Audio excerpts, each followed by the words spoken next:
Time now for a closer look at some of the big stories of the week with the Inside Utah Politics panel. This week we have former RNC Chair Thomas Wright and University of Utah Associate Professor Tim Chambliss. Gentlemen, great to have you with us. Thanks so much for being here. Great to be here. Let's get right into redistricting. Obviously one of the big stories of the week. We saw the Legislative Committee on Redistricting earlier in the week rejecting all proposals coming from the Independent Redistricting Commission, and then the legislature obviously signing off on the map from the Legislative Committee. Tim, let's start with you.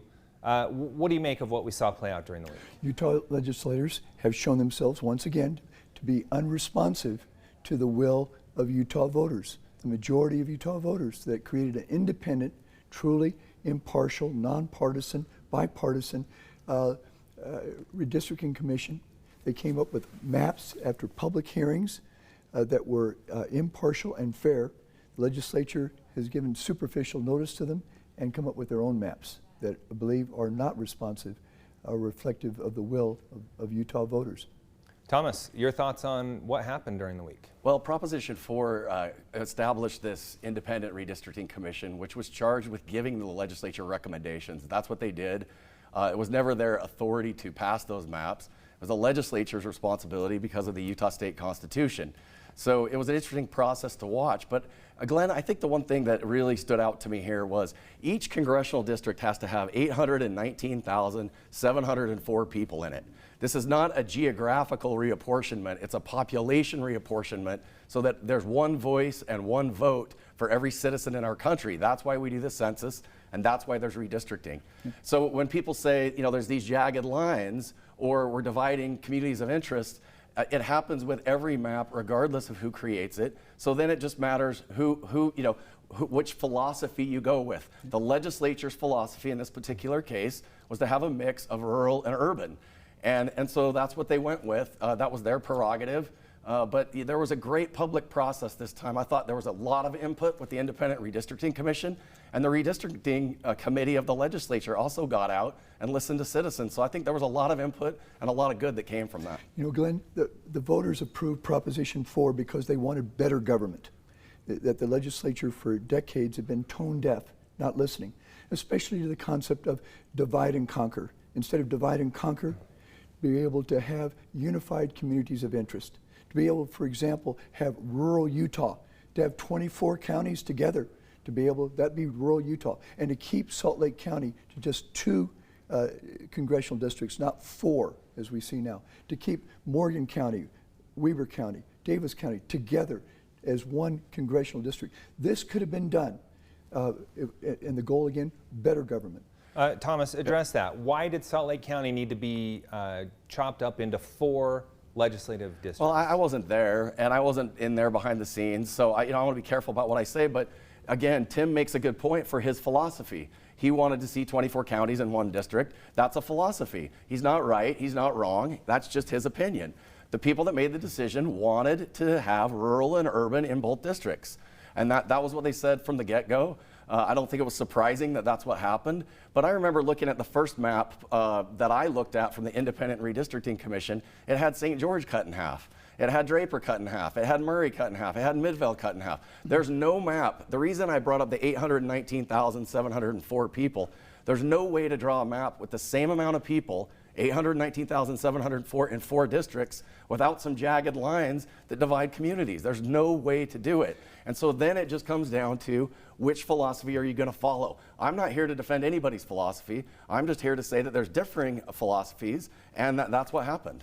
Address that, Tim, because we heard criticism on the commission's maps as well. Yeah, it's possible if Utah has a population of 3.25 million people, and 20% of the state is urban, 70% is suburban, about 9 to 10% is rural. It is possible to be able to have 4 districts, 3 of which represent the suburban-urban mix, but keep the counties together, no spotted dog image, but also give Utah, rural Utah, its own member of Congress. And we could have done that by having 24 different counties coming right around the Wasatch Front for Utah.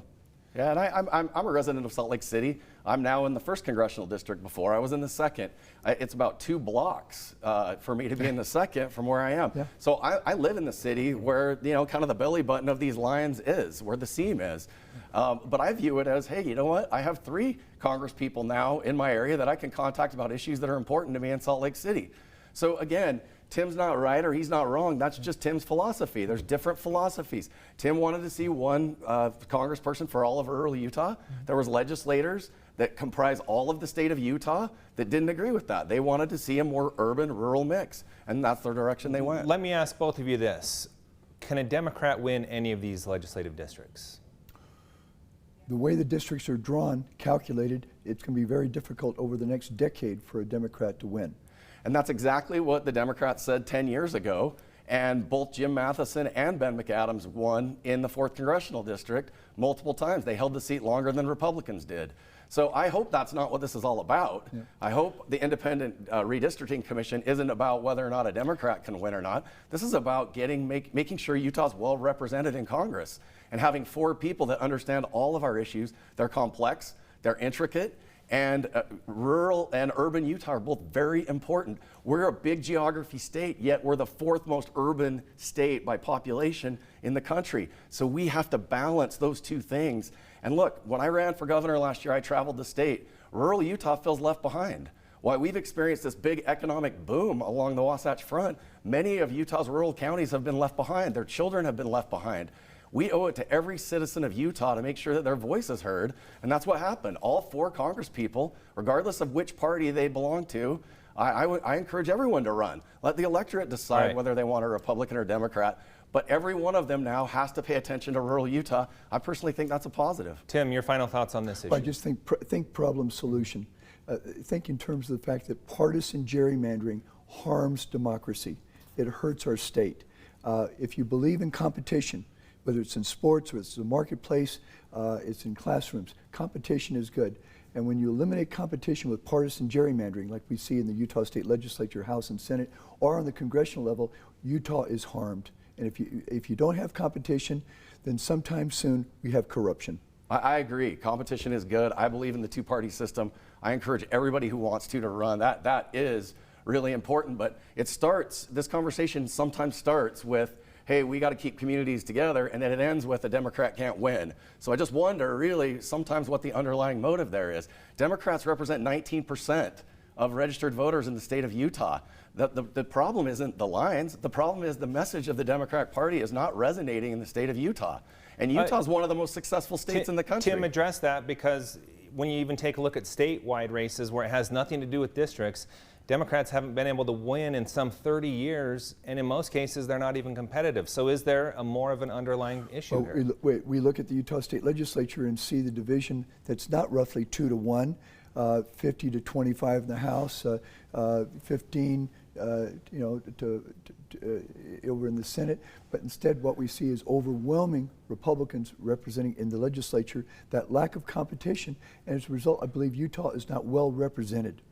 But is it an issue, Tim, of the Democratic Party not connecting with average Utahns, those that are unaffiliated even? Tim? It comes down to how voters decide which party really truly represents them. Many folks in Utah, Democrats feel like they're not represented, so they don't turn out, they don't vote. All right, I want to get to one other topic real quick, but we only have a minute, so 30 seconds each. The vaccine mandate, the White House telling businesses to continue to move forward despite the court halting it. Thomas, you start, 30 seconds. What do you make of that? Well, look, I mean, it's just a classic case of balance of power, right? Checks and balances. The executive branch here is overreaching and asking people to defy the order of our judicial branch. I don't believe in that. I believe in the rule of law. I believe in checks and balances. And I've been critical of presidents on both sides of the aisle, including in my party, when they've overstepped their bounds with executive power. It's not healthy for our republic. It's not the way our Constitution sets the government up. And we have to really be careful that our president doesn't become too powerful, regardless of which party he's from. All right, Tim, you have the final 30 seconds. Vaccine mandates work. Our country is facing a national security threat. This terrible virus is the 3rd leading cause of death in our country after heart attacks and strokes and cancers. It's this terrible virus. And I really take this personally. I lost my aunt and uncle last December to this terrible virus. That was before the vaccinations were available, before we could impose a mandate. I'm personally participating in a Pfizer 2-year clinical study. I've had my Pfizer shot 1 and 2 and a booster and a flu shot. You know, social distancing works, the mask works. We have to do what we have to do to protect our country. We're going to have to end it on that note. Gentlemen, lively discussion. Thanks so much for being here. We appreciate it. And you stay with us. We'll be right back with more Inside Utah Politics right after the break.